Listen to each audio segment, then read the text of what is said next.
morning. We're here with Professor Helen Tibbo, who's professor in the School of Information and Library Science here at the University of North Carolina at Chapel Hill. Welcome, Helen. Good morning, Gary. Well, thanks for taking the time to talk with us today in this Information in Life series. Let's start by tell us a little bit about the many roles that you have here at UNC. Well, it's hard to believe, Gary, but I've been here for 18 years and and have known you for longer than that, since I knew you at Maryland before that.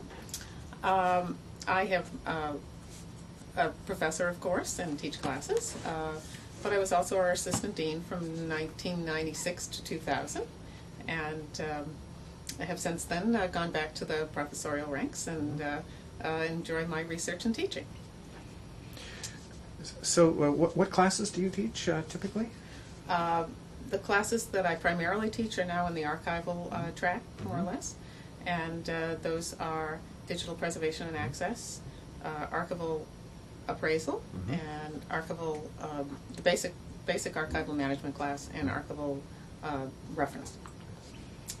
And I'm also, at this time, chairing a campus-wide committee to build an institutional repository for UNC. So we'll come back to that institutional repository issue in a little bit, but tell me a little bit about this this idea of archives and especially in today's world, digital preservation, which is getting increased attention. I know you're one of the international leaders in developing both curricula and research in digital curation. What does that mean?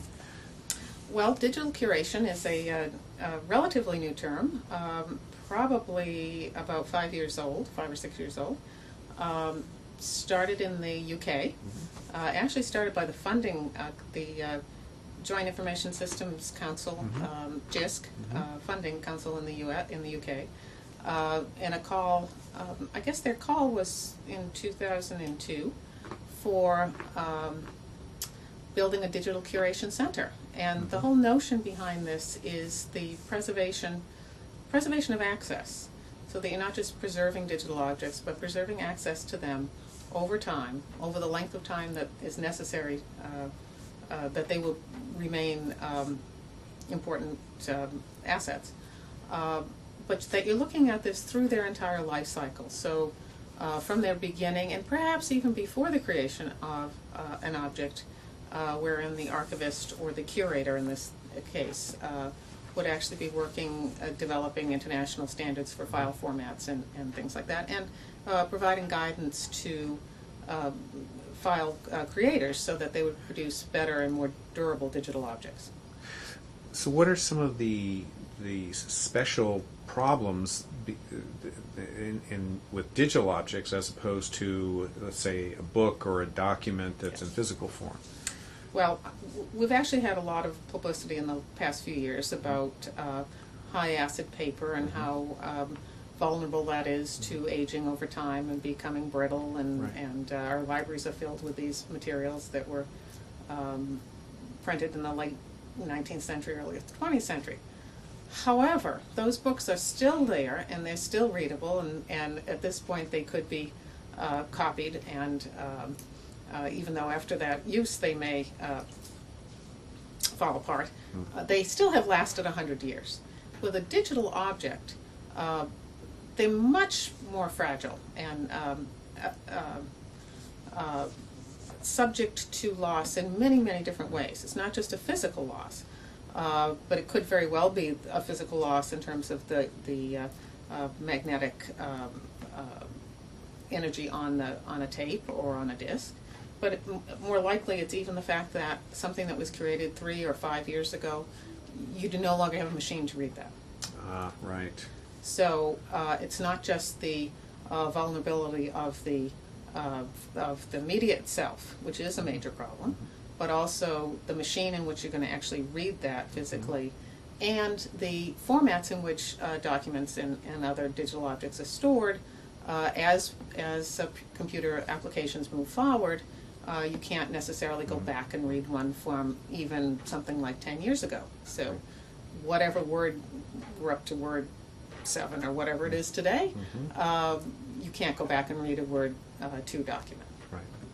So it's sort of a triple whammy effect here of trying to preserve these digital objects.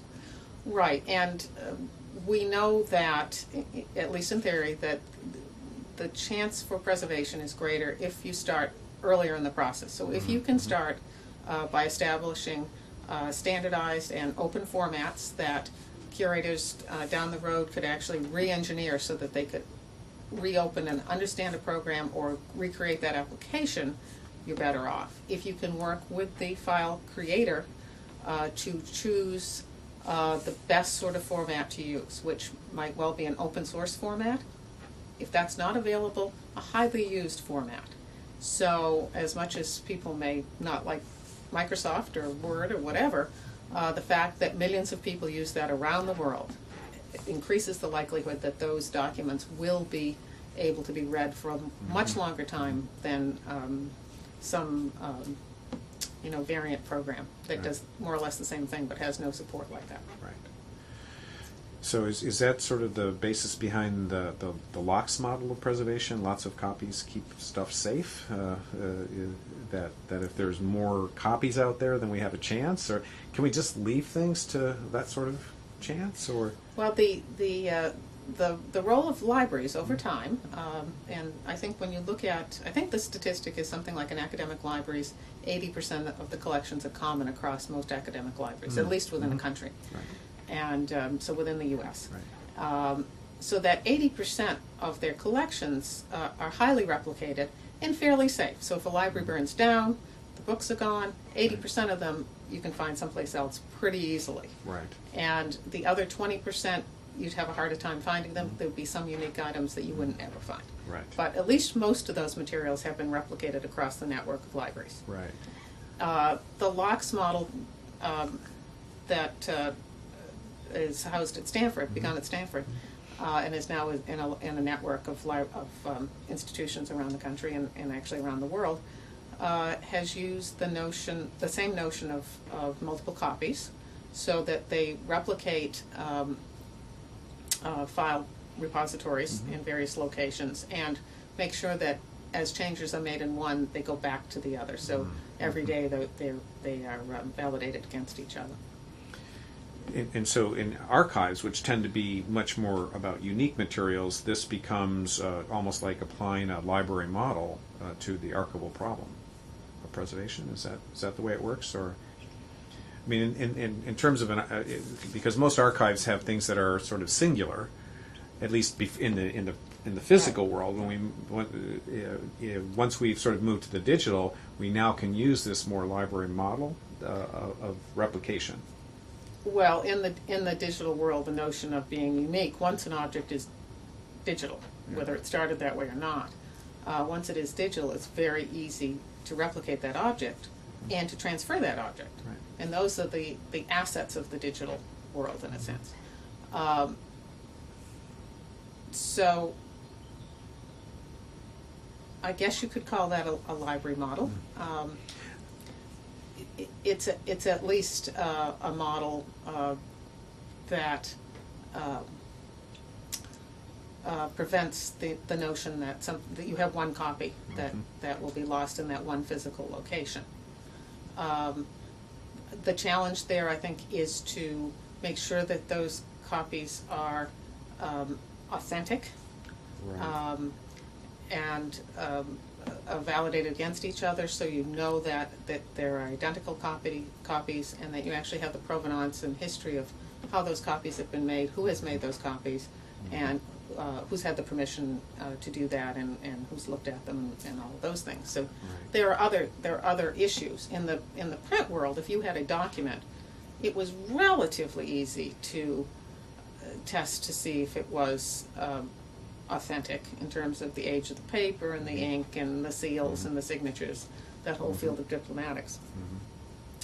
And it was fairly easy to see if it was altered in some way. Right. And of course not entirely. There have been great forgeries and whatnot and fakes in history. But relatively easily. In the digital world, that becomes much more difficult and is really dependent upon the trace of who has had permission, who has seen it, Has that been within an archive's control, and how that file has changed over time.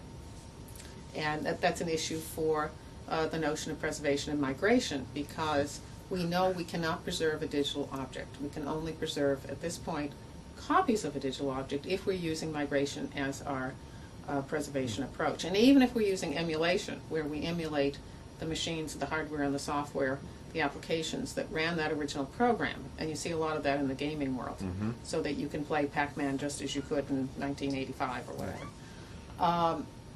Those situations, you still have to refresh that data on because the media that's storing that data will lose quality and lose data. So you still have to do that over time. Right. So one of the notions, one of the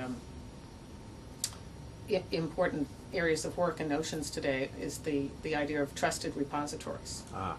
And various organizations, including OCLC, formerly Research Libraries Group, RLG, OCLC, and NARA are working together to form guidelines, and they have just published this March, Trusted Repositories document called TRACK.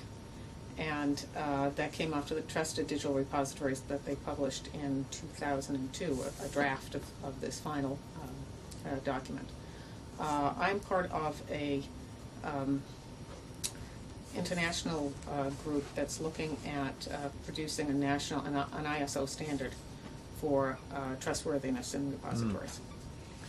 So how can something be made trustworthy? Is it really just that stewardship of that somebody has had control over this at all instance of time?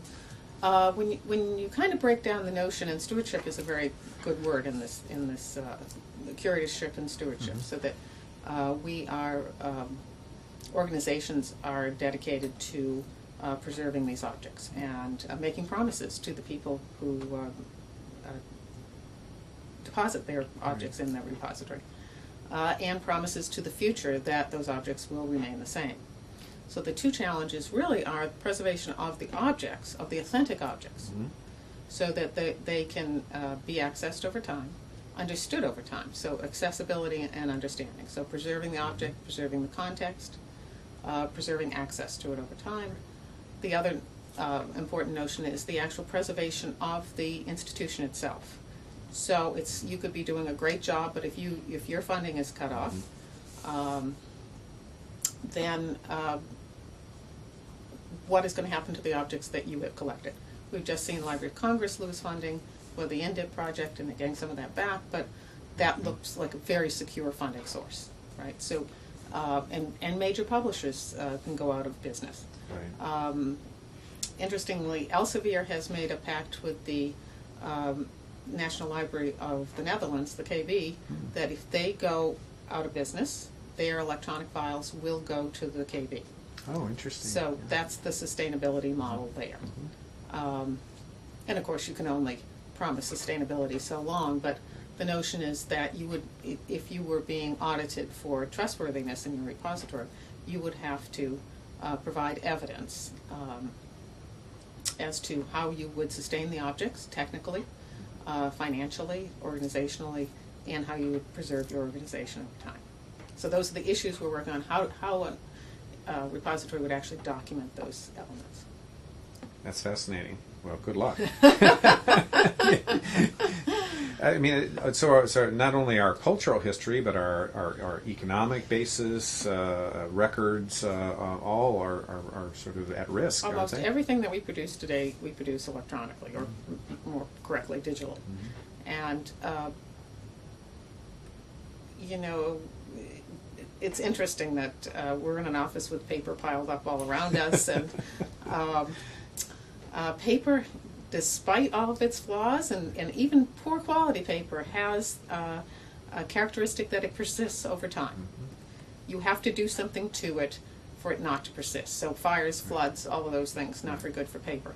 Not very good for digital materials either. But benign neglect, sitting it in the corner, sitting it in a closet or a file cabinet, particularly in the dark, dark and dry, it could last a long, long time. Right. And we know that we all have things piled up everywhere, and that we tend to benignly neglect most of our stuff most of the time.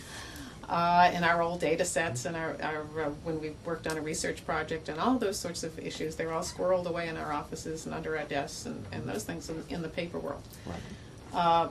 In the digital world, they're probably on our hard drives someplace, maybe. Maybe they get migrated. Maybe they were on some offline storage, like a floppy drive of some size at some point. Right.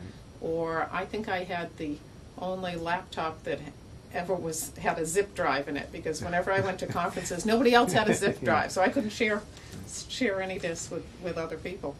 And after the 2 or 3 years that I had that computer, I had all these zip drives in my office, and I looked at them and I said, well, let's see. Despite what I'm telling you, there was really poor metadata, which is probably the key to all of this.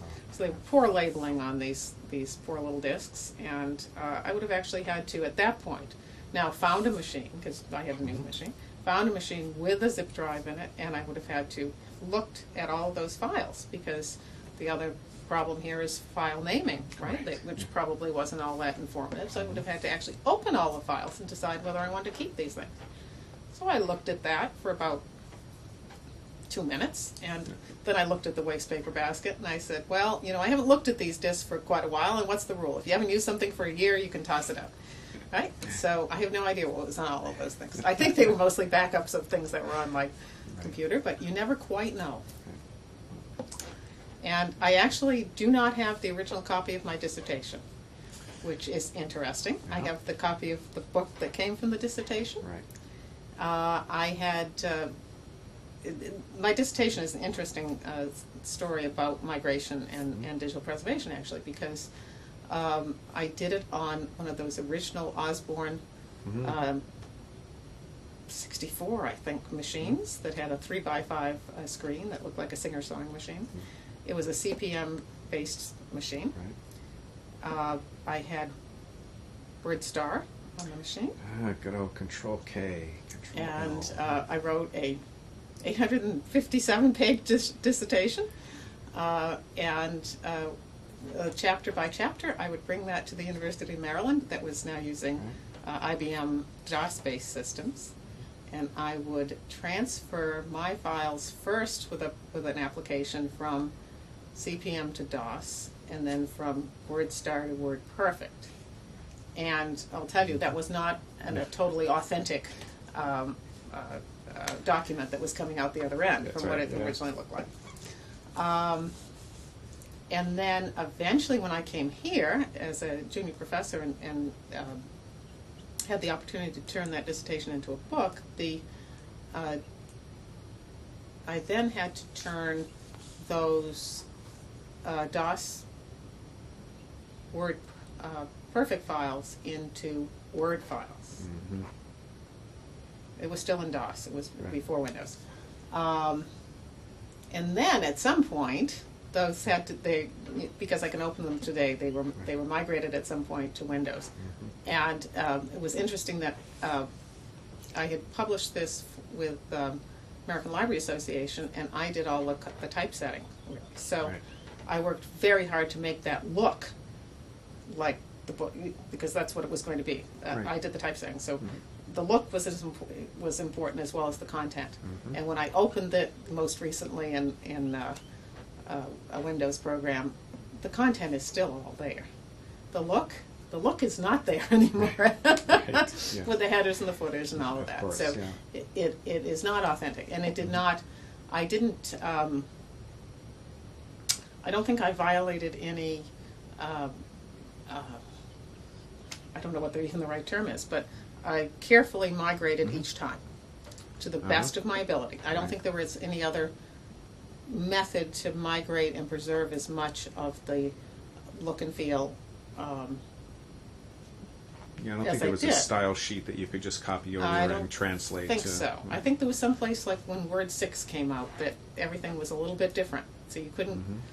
You could do the best you could do, and that's all you could do. And if I'd turned it into ASCII in the meantime, I would have lost all of the formatting, so that wouldn't have been an answer. So there's the case where the content came through, but the actual authentic document, if you care about how that actually looked, did not come through. Right.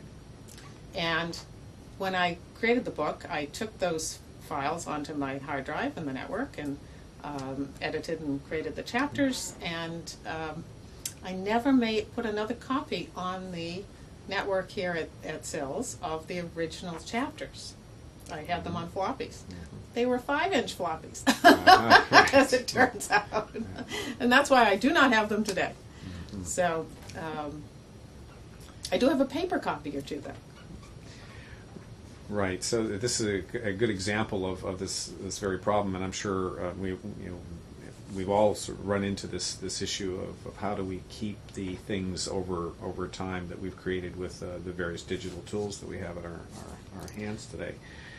I mean, how does this sort of translate into sort of curriculum issues? I mean, how do we begin to train people in a school like the School of Information and Library Science to help people with this? I mean, what's the curriculum like?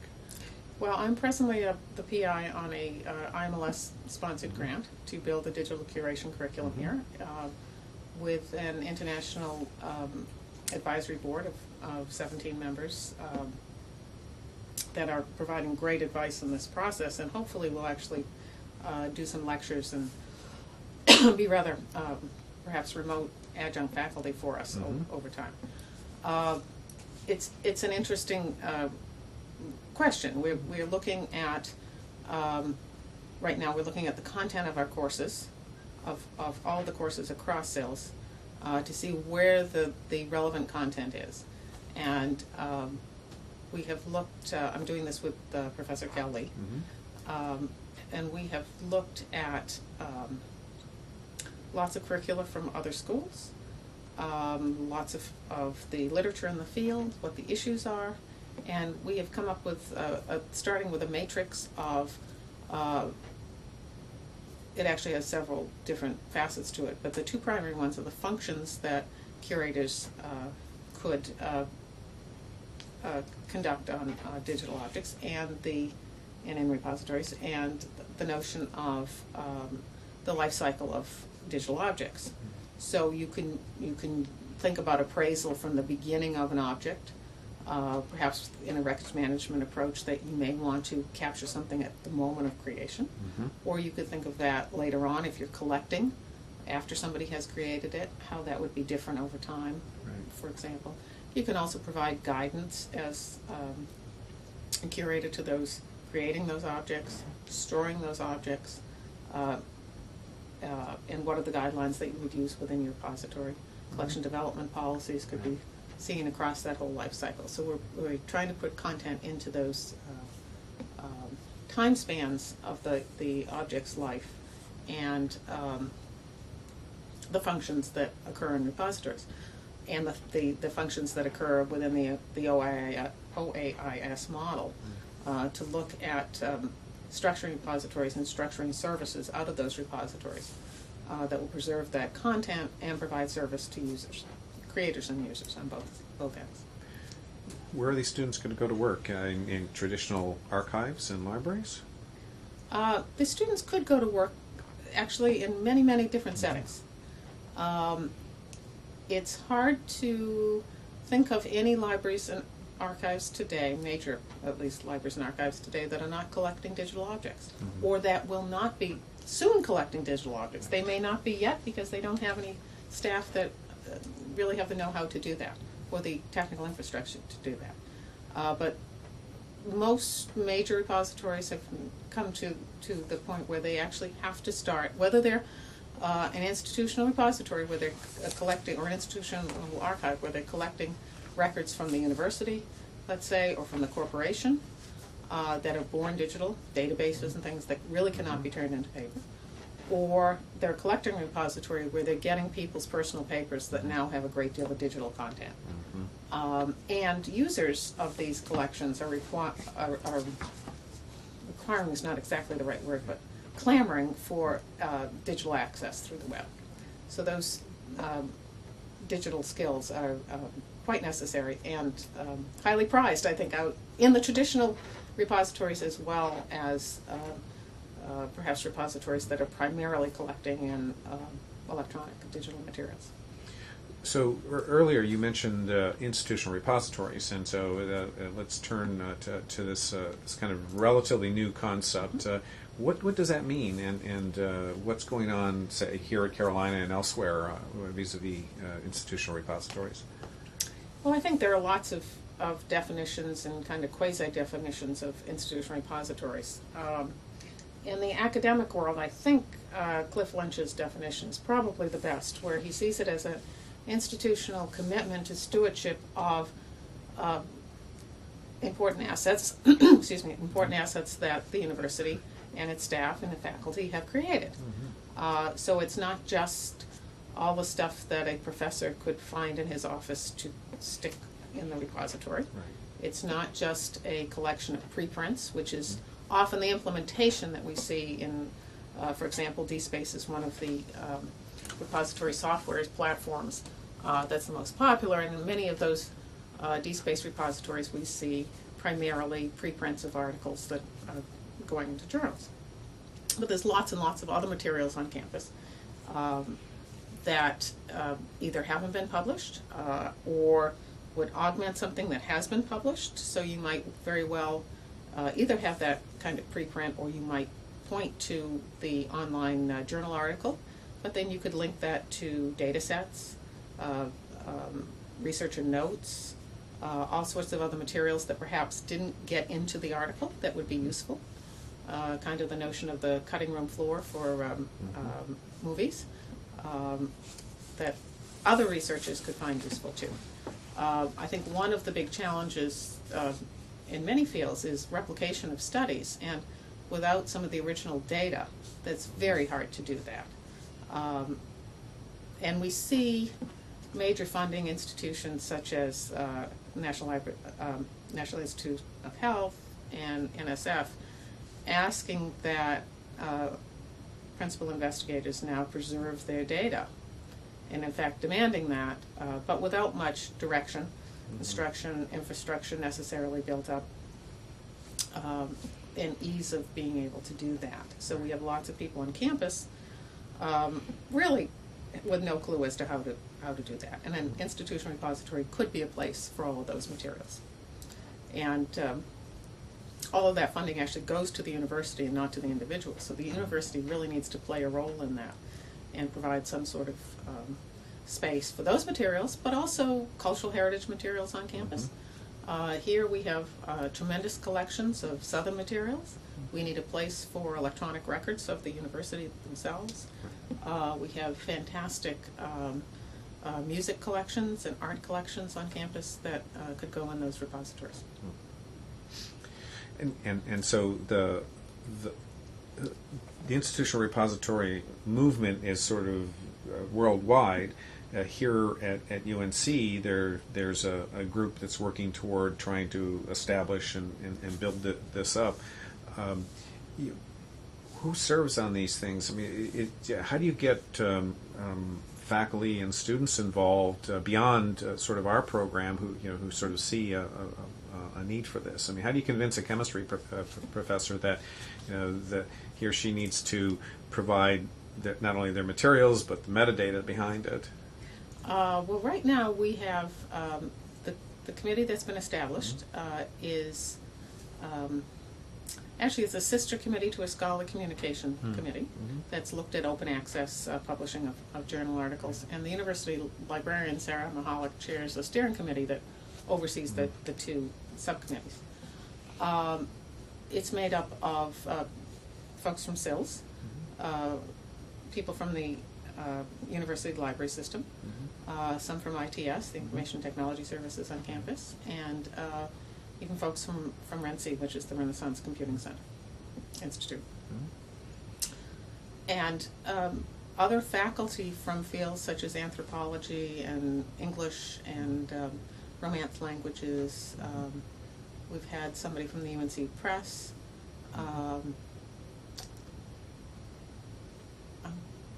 Don't think we've had anyone from chemistry, but we could very well, and we probably should branch out in those areas.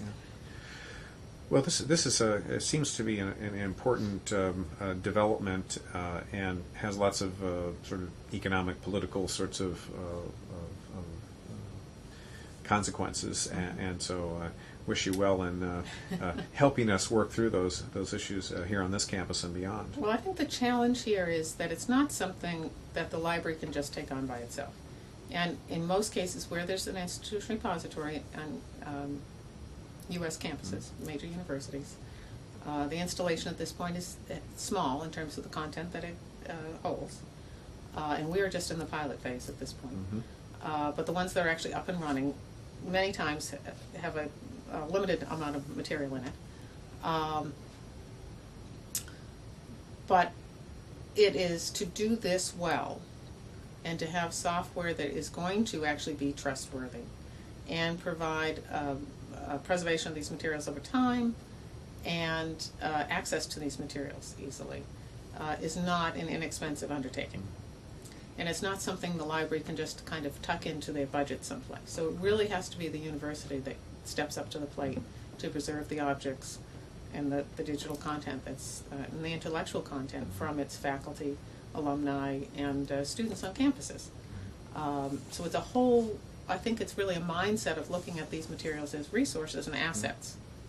Not just the books on the shelves, but the material that's actually being created in the office space, in the classrooms, in the libraries on campus.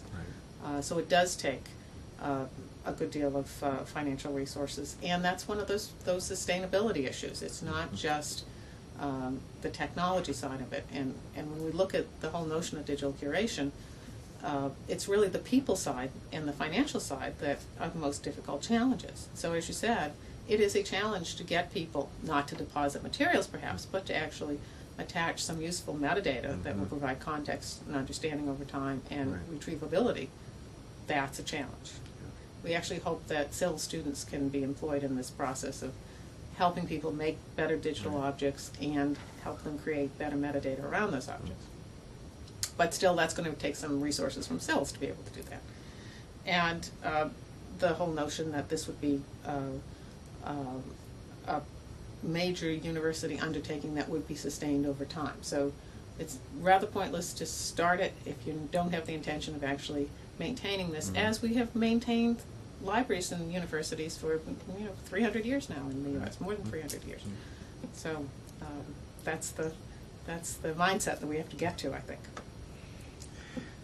Well, this is an interesting and important challenge, and it's great to have you and your colleagues thinking hard and working hard to find a solution path so that 50 years from now people can actually understand not only what was produced but why. Are there other things you'd like to add before we bring this to a close? Or? I think just that we're just at the beginning of this enterprise. So we really don't know how to preserve things technically. We're learning how to do that. We think those are the easier challenges. We don't know what the cost models are for this. Right. And lots of really good minds around the world are looking at what this will really cost over time. Part of the reason we don't know what the cost models are is because we don't really know what the risk models are. So insurance companies make a lot of money because they know how long people live over centuries. They've tracked this. They know if you smoke, you're going to cut your life short by 9 years or whatever. Right. They have those statistics. We have no statistics for the longevity of digital objects. And it's very hard to do credible accelerated aging of digital objects. We can do it on media. We can put a disc in a hot place or a wet place or play it nonstop and those kinds of things. But the actual realistic knowing how that not only the physical preservation but how to migrate that over time, we don't know that yet. So it's very hard to develop those cost models. We probably have not yet engaged people in seeing this as a significant worldwide problem. I think the majority of people in the world think that if it's electronic, it's going to be preserved. You just put it on a disk and put it on the shelf, and there you go, and it's fine. So there are lots and lots of challenges, and we're just at the beginning of this, which makes it very exciting for our school, for the organizations involved at the ground level, for our students certainly, who will go out and really be the pioneers in this. Right. So the last decade we've probably done a lot of thinking, some work, but it's really going to be the next decade or two that's going to make a big difference in this. This is really at the incunabula of preservation of digital objects. It's a nice metaphor. Well, thank you for this opportunity, Gary. Thank you very much for your time.